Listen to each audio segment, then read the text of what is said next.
A very good evening to our viewers. Thank you again for joining us tonight on the Evening Review. My name is Toivan Jabela.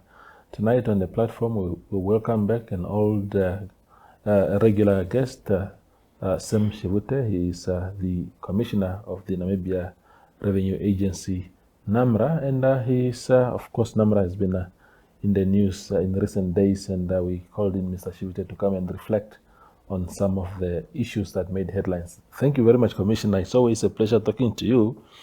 Congratulations on smashing your targets again this year, which brings me to my first question. Are your targets too low? Must we adjust them upwards a little bit so that you don't just smash them year in, year out? Yeah, good evening, Toivo. Thank you for inviting me to your great show. And also, good evening to all the listeners. Yeah. I'm always very happy to be on your platform. Yeah, thank you. And congratulations to you as well for being voted as one of the best hosts. Yeah. And congratulations, well deserved, and you have done a great job. Thank you, Commissioner. Coming to your question, whether our target is very low, definitely not. Yeah. Our target is not low because if you want to check our target of last year, the official target was that we needed to collect 81 billion. Yeah. Because a year before that, the previous financial year, we collected a net of 77 billion. Yeah. And therefore, then the Minister of Finance then gave us a new target of 81 billion. But the target is also not just a thumb-sucked number. They do some scientific calculation and look at the GDP and so on. So it was a very, it was a target that was informed by some economic factors. And as a result of that, initially it was 81 billion. Yeah. And after a few weeks of having agreed to the target of 81 billion, the Minister of Finance, that's Tate Pumbushimi, come back and say, no, Sam, we have reflected. Yeah. And on top of that 81 billion, we want to add 4 billion. Yeah. I say, where is the 4 billion coming from? Say, because we think NamRA, you guys will be able to do it. And we said, bring it on. So we then worked on the target of 85 billion. And as I sit here before the audience, I'm a very, very happy man, a happy commissioner, and very proud of the team that I'm working with and the support that we've been receiving both from our political principal, the board, and my team, men and women in navy, blue, white, and a touch of orange. Yeah. They worked very hard to make sure that we pull off that target. We exceeded the target by collecting the net of 88 billion. But actually what we collected is 98.6 billion. Yeah. And within that, because we have refunded to taxpayer 10.4 billion. Yeah. That's why we got a net of 88 billion, and I'm very happy. Okay, wonderful. The one thing that I've never seen, I don't know whether it's by omission or it doesn't really exist, it's actually your financials as NamRA, like your own finances now, because this is state revenue that you collect, but in terms of the financial strength of the institution itself, your operational expenditures and stuff like that, where are they? Where are these financial reports and stuff? Well, Namibia Revenue Agency is one of the institutions in this country that have submitted up to date all their annual report, including audited financials. Okay. So unlike other institutions who may be struggling to submit their financial, we have submitted, and even tomorrow I will be in a position to send you a copy. We've submitted, of our latest audited financials. Yeah. We've submitted to the minister. They get tabled in Parliament, and I think in due course they will be discussed. Yeah. So yes, we do that. And always when we talk about that, we also want to emphasize that every cent that we collect, nothing comes to NamRA. It goes straight to the state account, which is held at Bank of Namibia. Then, of course, the Minister of Finance, when they apportion the budget, we then also just get apportioned the budget to cover for our operating expenses like any other state-owned enterprise. But I would be in a position even to send you a copy. And anyone who would want a copy of our annual report, it's on our website. Yeah. We're very transparent, and Yes, and it's there, but I will send you a copy. Thank you, Yeah. thank you, Commissioner. That huge collection that you spoke about also comes at the backdrop of serious declines in our diamond revenues, which is one of the key drivers of our economy. Also, what can you tell us about how that impacted your collections, and where did you derive all these collections from in the absence of diamonds? Yeah, and the collection, the revenue collection of 2024-2025, the 88 billion net that we collected, it's very special. Why is it very special? Over the past years, diamonds revenue to contribution to state revenue have in most cases always been the highest. It has been like the anchor. And even last year, the estimated collection from diamond sector was estimated at around 1.4 billion. And then during the course of the year, we noted that the diamond price is declining, only to end up noting that the contribution from the diamond sector have declined with about 90%. So the total diamond sector contributed only about 240 million, whilst we normally expect in the region of 1.4 billion or even sometime more. So, but we are very, very happy at NamRA that despite the serious decline from diamond sector in terms of its contribution to the total revenue collection, we were still able to exceed the revenue target that we were given by the government. And how did this happen? How did this happen is that our vision is very clear. Like our vision is really, we are aspiring to be a world-class revenue agency, serving with passion to positively impact the livelihood of every Namibian. But out of that vision, of course, we also have our own strategic plan. And in our strategic plan, we have a number of strategic objectives. Now, two of the strategic objectives that may have contributed to us exceeding this revenue target. You have one where we want to improve revenue collection. You have the other one where you would want to promote voluntary compliance. And the third one, of course, where we are also minimizing revenue leakages. We have observed that over the many years, there have been a number of revenue leakages. There have been taxpayers who have been getting refunds that they're not allowed to get. There have been a number of ghost companies registered, and you're working with corrupt officials and corrupt bookkeepers and getting refunds. There have been a number of ghost companies that have taken money out of Namibia through illicit financial flow. So what we then did is to also try to come up with what we call the compliance and enforcement strategy, a very effective strategy that many Namibia have never seen before. And by implementing that strategy, then you identify the loopholes and the leakages. And as you close them, as you take action against those who are stealing from the state, as you take on those who think that they are untouchable, then you will see some change behavior. Now, then, of course, you're also seeing some industry where the contribution was not the way it's supposed to be. And we like, I mean, the gold sector, the gold industry, for example, did very well. But it has not always been the case from everyone in that sector. Then you also have, sometimes I hear a lot of complaints about the commercial banks and so on. And with that, we can talk about that one day.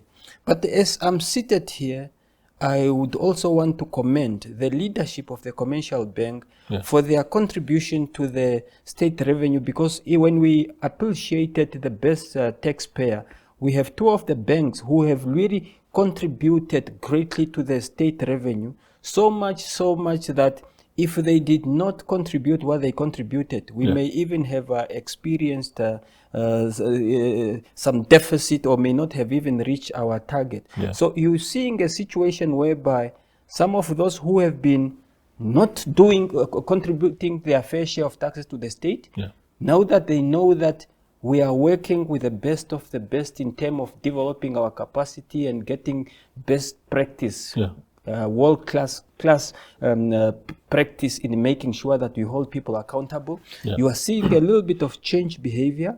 Those who were getting the VAT refunds that they are not entitled to because we are busy with them making them pay, they cannot continue doing that as well. So there were a lot of factors that contributed to that, but we are also just very happy to note that because of the long-term leakages that have been taking place, because of the non-compliance that have been taking place, because you really had, we have been in the court in the past with some company that we said, for 20 years you're operating in the country, you don't even pay a cent. Every time your financials, you are always making losses.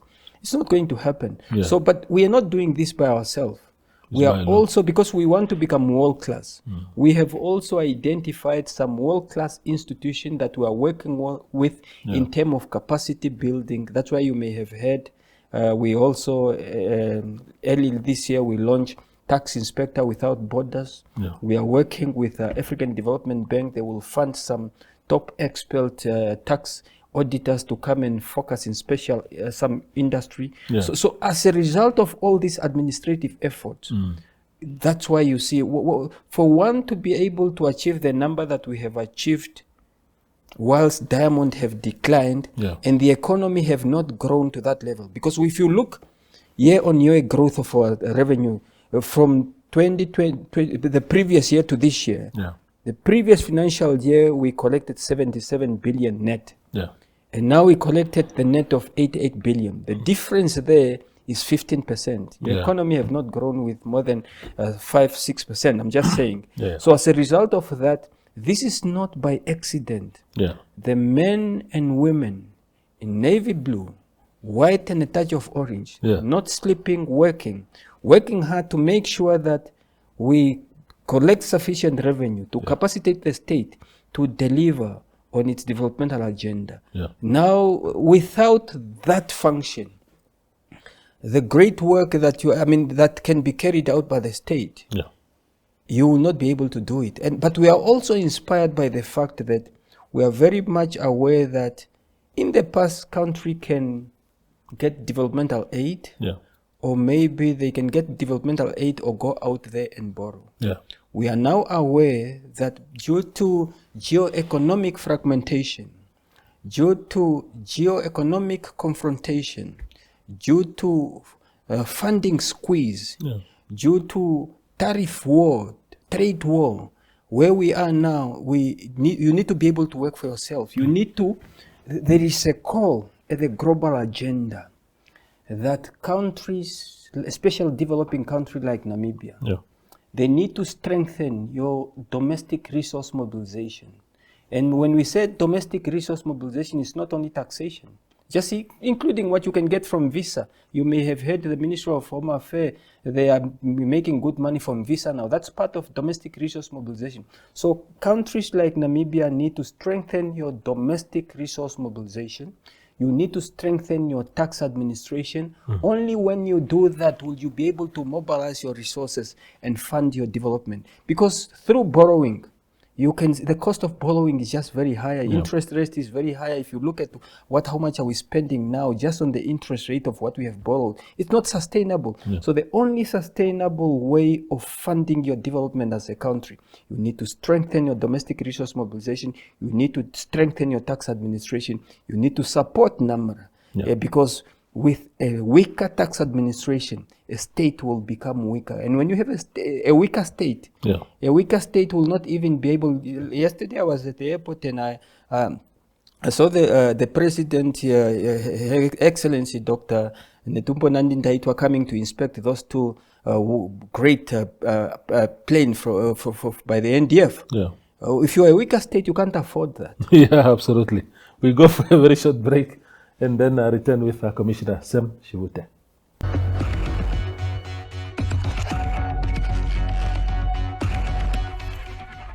Our conversation with the Chief of Tax Collections continues. Now, one of the things that made the headlines a week ago and also partially this week is the case in which NamRA was dragged to court by Trustco, because according to them, you sucker punched them and took their money that did not belong to you, or without, I think, not. The argument is that the manner in which it was done was not correct. Can you walk us through what transpired in this particular case? Because it's not the first. Of course, maybe the court case, but there are many institutions that behave in the same way, and you subject them to the same behavior, to the same action, following, of course, the laws that you use. If you can walk us through that. Yeah. No. Thank you very much, Toivo. And maybe on the onset, I must just indicate that within the tax administration, we are strictly guided by the provision of confidentiality. Yes. We are not allowed to talk about taxpayers. Yes. However, when a matter goes to court or a taxpayer takes us to court, yeah, that matter become public and we can talk about it. Yes, absolutely. What I'm trying to say here is that the action that we have taken in this specific case of Trustco versus Namibia Revenue Agency, we have taken so many such actions. Yes. And some people comply and they pay their fair share of taxes to the state, and it ends there. Yeah. When you take us to court and we know that what we have done is right, we will defend accordingly, working with the Office of the Attorney General. Yeah. And once that happened, it become a public case. We can talk about it. Absolutely. Yes. And the public can also talk about it and write it. So what happened in this case, like any other, many of similar such cases, of course, there were some VAT refund that were claimed. Yeah. And our officer, because we are also working on capacitating and strengthening our auditors, some of our auditors, they did a very great job and noted that, well, there are cases of tax that in the area of pay as you earn and in the area of VAT and import VAT that ought to have been paid by that specific taxpayer, and it was never paid. And an assessment was done and it was confirmed. And when it was done, that's how the communication then started. Yeah. And of course, initially there was an arrangement, a payment arrangement that was not fully honored. And later on, of course, with NamRA now taking its route and capacitating the staff, there were some arrangements that were made even before NamRA came into operation, and we decided that no, we needed to get more. We needed a down payment of 30% of what is owed, because it's a lot of money to be made. Yeah. And also when we made that demand, then we also used the taxation power given to Namibia Revenue Agency by Section 91 and Section of Income Tax Act and Section 36, whereby we can go to a taxpayer's bank account and freeze the account and get whatever money we can get there. But the money does not come to NamRA, it goes to the state. Yeah. And remember, we don't take taxpayers' money. We only take that which we know that it's money that is belong to the state. Yeah. Either it wasn't paid, especially for example, when you deduct when you deduct pay as you earn from the employees or VAT, VAT traders and businesses, they are just an agent for the state. That's supposed to be paid need to be paid. So then, of course, we found ourselves having been dragged to court. Yeah. And we worked with the Office of the Attorney General. We made sure that we have a stronger team, making sure that our house is in order, our record is proper. And it's a case that took very long. Yeah. But eventually, like it has been properly reported, it's a case that the tax administration, NamRA, came out unscathed. Yeah. But it's a case whereby very strong tax principles were established, and that is what the Namibian need to know about this case. Yes. Again, it's a case involving the total of 593 million. That is now capital, interest, and penalty. But the principle that came out of this case, there are a number of principles. Number one is a principle called functus officio, a principle that says that a tax administration can make a decision, but this decision, it can still reverse and change this decision within a period of 2 years. Yeah. Because sometimes the tax officials, auditors, they have the power just like the power that the commissioner have. Yeah. But sometimes people may make payment arrangements that are not beneficial to the state. And remember, the state does not think for itself. So someone must always act on behalf of the state. If officials there, they have made an arrangement or a previous administration, and that arrangement is not in the best interest of the state. Yeah. So that principle, functus officio, now within the context of tax law in Namibia, is saying we can change that decision within a period of 2 years. That was principle number one. Yeah. Then there is another critical principle there that was again reaffirmed by the court.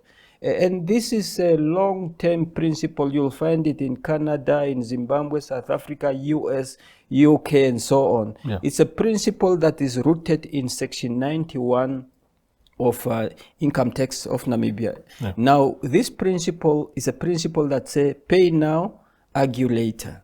So what happened is that in most cases, you have this section that gives the tax administration power to either appoint anyone as an agent to recover money that is owed to the state. Yeah. If I know that Toivo is owing the state some money, with that section 91, I can then either go to your bank and appoint your bank as an agent, or I can go to your employer, or if you have done some work for someone, I can go to where you have provided some service or provided some good, and as long as I know that you have money there, and we would then request that third party or that agent must pay that money to the state.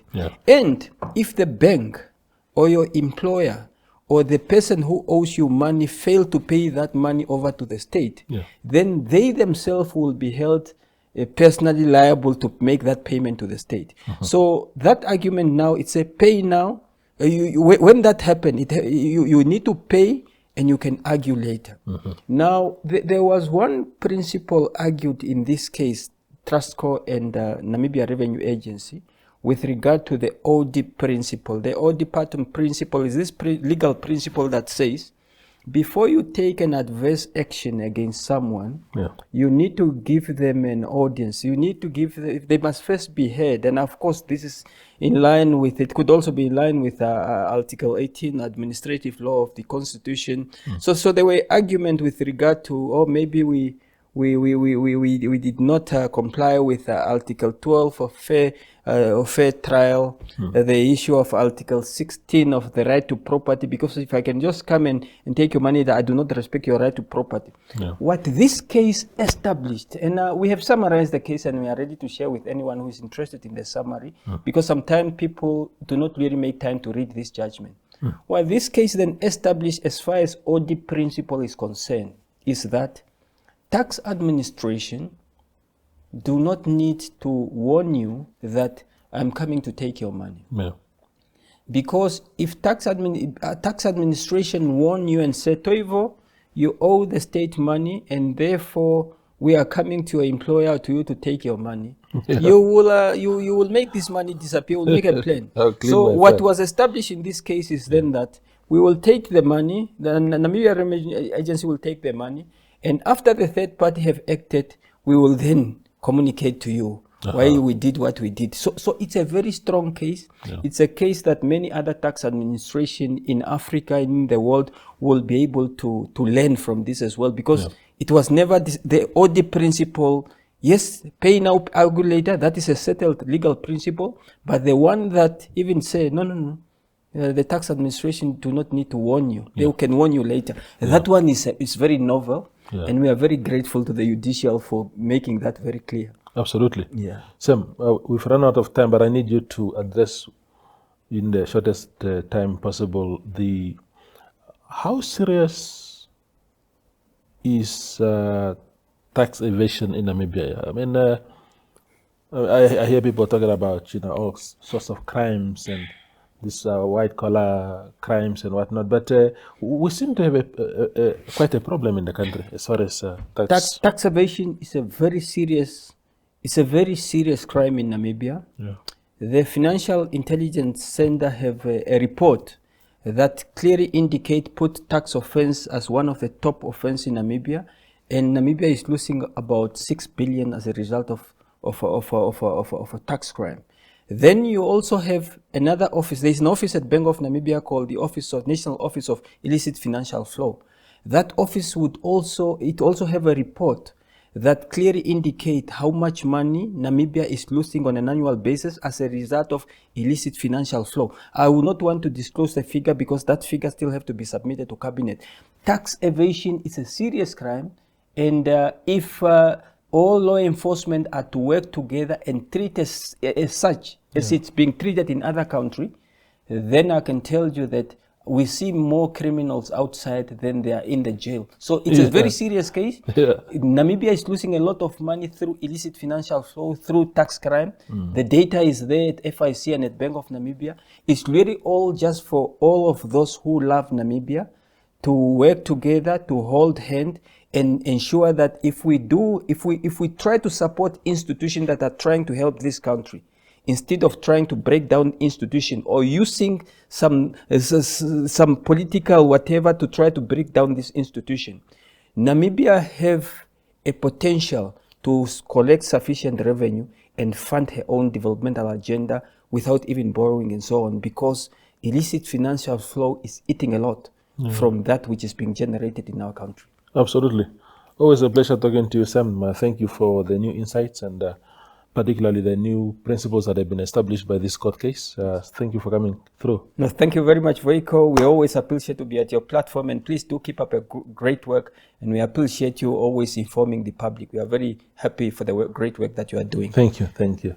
That's Sam Shivute, is Commissioner of the Namibia Revenue Agency, NamRA, talking about how things are happening at that very important institution. Thank you for watching.